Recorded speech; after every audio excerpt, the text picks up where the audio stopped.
ওয়াকফের আইন পাশ হয়ে মুসলমানদের সম্পত্তি ওয়াকফ আইন হিসেবে রেজিস্টার্ড আছে, কিন্তু আজকের সরকার ওই ওয়াকফ আইনকে সংশোধন করে মুসলিমদেরকেও ওই কমিটিতে ভরতে চাহে, জানে এই ওয়াকফের পরবর্তী জমি জায়গা বিল্ডিং যা আছে লক্ষ লক্ষ বিঘা এবং একর জমি, সেটাকে নিয়ে নেওয়ার জন্য রাস্তা খোঁজাখুঁজি করছে।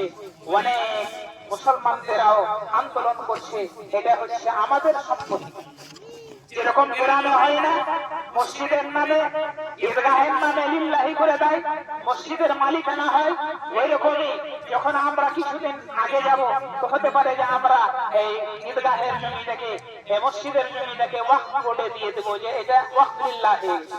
ওই রকমই লক্ষ লক্ষ একর জায়গা ওয়াকফ বোর্ডে আছে, তার জন্য সরকার কানুন নিয়েছে বিরোধ করতে হবে।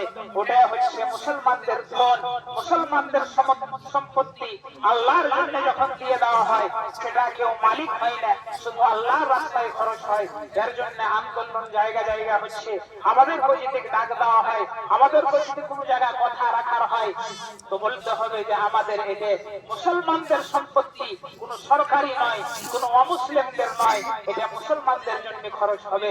আল্লাহু আকবার, আল্লাহু আকবার, লা ইলাহা ইল্লাল্লাহ, আল্লাহু আকবার, আল্লাহু আকবার, ওয়ালিল্লাহিল হামদ।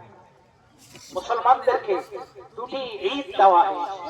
5 ওয়াক্তের নামাজ আমরা পড়ি, 5 ওয়াক্তের নামাজ মসজিদে জামাতের সঙ্গে পড়তে হয়।